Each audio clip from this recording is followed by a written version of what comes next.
Hi friends, welcome back to my channel. ఇది వచ్చేసి Sunday vlog. Sunday morning నేనైతే 8కి లేసాను. ఎందుకంటే అమ్మ ఇంటికాడే ఉంది. సో అమ్మ ఇంటికాడ ఉంటే నేనైతే చాలా లేట్గానే లెగుస్తాను. ఎందుకంటే పొద్దున్నే పిల్లలు లేవగానే ఇంకా అమ్మ దగ్గరికి వెళ్ళిపోతారు, అమ్మతో ఆడుకుంటూ ఉంటారు. ఇంకా నేను లేసేలోపు సన్లైట్ కూడా వచ్చేసింది. అప్పటికే అమ్ము చిన్ను ఇద్దరు లేసేసి ఆడుకుంటున్నారు. ఇంకా నేను లేవగానే కొంచెం ఫ్రెష్ అయిపోయి ఇక్కడ దుప్పట్లు అవన్నీ మడత పెడతా ఉన్నాను. చూడండి, అమ్ము అయితే పొద్దున్నే లేసి ఆడుకుంటుంది, చిన్ను ఇలా సన్లైట్కి నుంచొని ఉంది. నేను ఇంకా పక్క దుప్పట్లు అవన్నీ మడతేస్తున్నాను. మా ఇంట్లో కొంచెం లేటుగా లేచేది ఎవరంటే నేనే. అది మ్యాక్సిమం సండేసే లేటుగా లెగుస్తాను. ఎందుకంటే అమ్ముకి స్కూల్ కూడా ఉండదు కదా, ఇంకా ఎర్లీగా లేచి ఏం చేస్తాంలే అన్నట్టు పడుకుంటాను. అదే అమ్మ ఇంటికాడ లేకపోతే మాత్రం ఖచ్చితంగా పెందలాడ లెగుస్తాను. ఎందుకంటే పిల్లలిద్దరినీ చూసుకోవాలి కదా. ఇంకా ఈ లేటుగా లెగటాలు కొన్ని రోజులే. ఎందుకంటే రాజస్థాన్ వెళ్తే అక్కడ స్కూల్ టైమింగ్స్ అనేవి మార్నింగ్ 5:30 కల్లా నేను పిల్లల్ని రెడీ చేసేయాలి. 6:30కి బస్సు కూడా వచ్చేస్తుంది. సో ఇంకా ఈ కొన్ని రోజులే హ్యాపీగా నిద్రపోతాను మార్నింగ్. అక్కడికి వెళ్ళాక ఇంకా మార్నింగే లెగవాల్సి వస్తుంది. నాకు అక్కడ స్కూల్ టైమింగ్స్ నచ్చుతాయి ఫ్రెండ్స్. నార్త్ సైడ్ ఏంటంటే మార్నింగ్ 7:30 ఆ టైం నుంచి ఆఫ్టర్నూన్ 2 దాకా ఉంటాయి. ఇంకా రిమైనింగ్ టైం అంతా ఫ్రీగా ఉంటారు.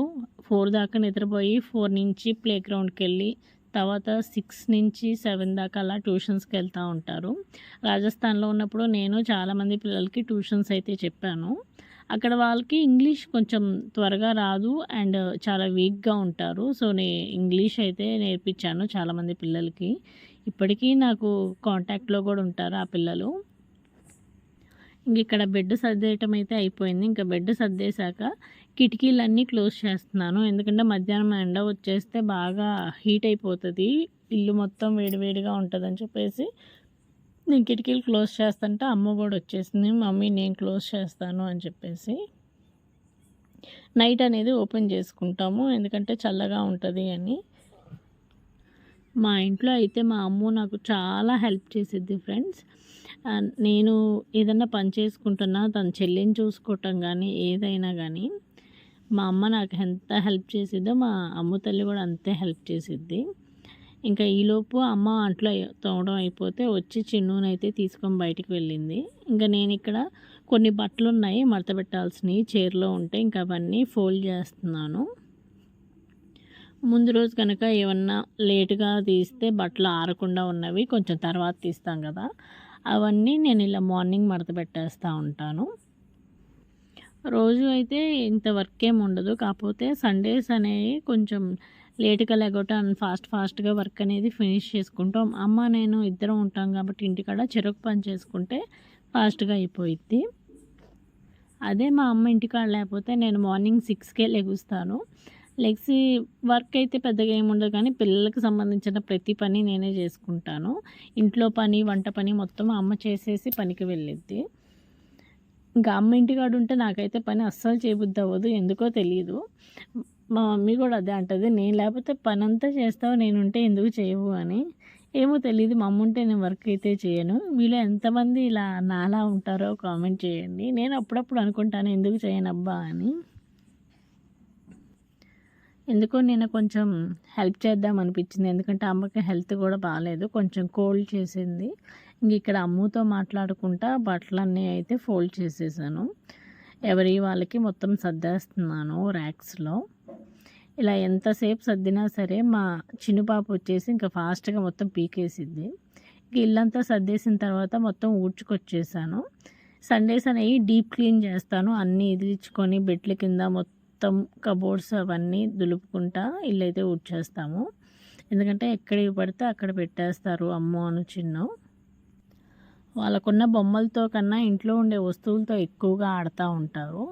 ఇక్కడ చూడండి కింద ఎన్ని వస్తాయో, బ్యాగ్స్ అని పెన్సిల్స్ అని ఎన్నో వస్తాయి. ఇంకా మా అమ్ము రెడీగా ఉంటుంది నాకు సంబంధించిన ఏమేమి వస్తాయి, పెన్సిల్స్ అలాగే స్లేట్ పెన్సిల్ ఇవన్నీ వస్తాయి అని.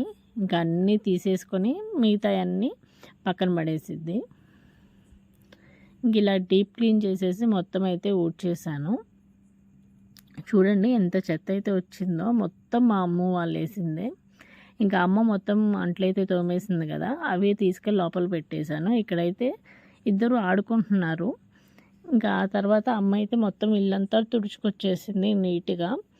ఇంకా ఈరోజు కర్రీ కోసమని తోటకూర ఫ్రై చేసుకుందాం అనుకున్నాం. తోటకూర ఎక్కువగా ఉంది. ఇదంతా అమ్మ నీట్గా కట్ చేసి ఇచ్చింది. ఈ ఎండాకాలము తోటకూర తింటే మంచిది కదా, ఆకుకూరలు ఏవైనా సరే ఇంకా బాగా తింటాం. ఎండాకాలం స్టార్ట్ అయిందంటే చాలు మేము రోజుకి ఏదో ఒక ఆకుకూర ఉండేలా చూసుకుంటాము. వీక్లీ కనీసం 3 టైమ్స్ అన్నా తినాలి అని అనుకుంటాము. ఎప్పుడు ఆకుకూరలు అయితే కొనము. ఈ ఇయర్లోనే జస్ట్ ఒక 10 కట్టలేమో కొని ఉంటాము బయట. మిగతా టైం అంతా మాకు ఇలా ఇంట్లోనే ఏదో ఒక తోటకూర, పాలకూర తక్కువే, తోటకూర అయితే అసలు ఎప్పుడూ ఉంటుంది. ఇంకా అలా చల్లేస్తూ ఉంటుంది అమ్మ. మొక్కలు పెద్ద అయిపోతే ఆ ఎండిపోయినయే మొత్తం మళ్ళీ రాల్పిద్ది. ఇంక ఇక్కడ అమ్మ మొత్తం కట్ చేస్తుంది ఫ్రై కోసమని. మొత్తం అయితే అంత హార్వెస్టింగ్ చేసాము. ఒక 3 కట్టల దాకా అయి ఉంటుంది. ఇంక ఈ తోటకూర రెసిపీ అనేది నేను ఒక వీడియో అయితే పోస్ట్ చేశాను, దాంట్లో మీరు చెక్అవుట్ చేయొచ్చు ఫుల్ రెసిపీ. ఇంక ఇక్కడ మొత్తం ఫ్రై అయితే చేసేస్తున్నాను. కూర ఒక పక్కన పెట్టేసి పిల్లలకి నీళ్ళు అయితే కాగబెడుతుంది అమ్మ బయట. పని మొత్తం త్వరగా అయిపోతే టీవీ చూడొచ్చు కదా అని అనుకుంటాను నేనైతే. ఇంక ఇక్కడ తోటకూర మొత్తం బాండి నిండుగా వచ్చేసింది. ఇంకా దాన్ని మగ్గబెట్టుకుంటూ ఫ్రై చేస్తున్నాను. మీరు ఎంతమందికి ఇలా తోటకూర ఫ్రై అంటే ఇష్టమో కామెంట్ చేయండి. తోటకూర ఫ్రై అయితే చాలా బాగా వచ్చింది. ఇంకా తర్వాత పిల్లలిద్దరికి కూడా అన్నం తినిపించేసాను, ఎందుకంటే ఇంకా బ్రేక్ఫాస్ట్ చేయలేదు, డైరెక్ట్గా లంచే చేసేసాము. ఇంకా తినిపించేసి ఇద్దరికి స్నానం చేయిస్తుందమ్మ, ఒకరి తర్వాత ఒకరు చేయిస్తుంది. ఇంకా నేను అమ్ముని రెడీ చేసేస్తున్నాను.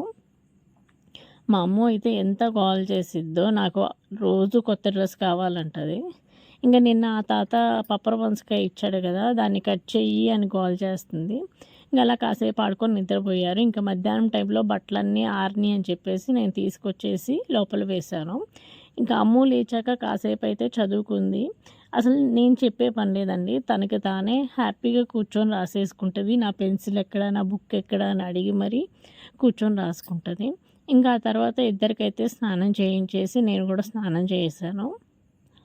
ఇంకా అందరికీ అమ్మ అయితే సగ్గుబియ్యం జావ కాసింది. ఇప్పుడు ఎండాకాలం కదా, ఒంట్లో వేడి తగ్గటం కోసమని సగ్గుబియ్యం జావ అయితే కాసింది. ఇంకా తలా ఒక కప్పు అయితే తాగేసాము. నాకు ఈ జావ అయితే చాలా ఇష్టం. పంటి కింద సగ్గుబియ్యం తగులుతూ ఉంటాయి కదా, తినడానికి కూడా బాగుంటుంది. ఇంకా ఆ తర్వాత నైట్ నాన్న చికెన్ తీసుకొచ్చారు. ఇంకా చికెన్ కర్రీ వండేసి అందరం డిన్నర్ చేసేసి అయితే పడుకున్నాము. మా చిన్న తల్లి అయితే తినలేదు, ముందే పడుకుంది. తనకి ఇంకా నాన్ వెజ్ అయితే స్టార్ట్ చేయలేదు మేము, ఇంకా ముందు అయితే స్టార్ట్ చేశాను. ఇంకా ఇదే సండే వ్లాగ్.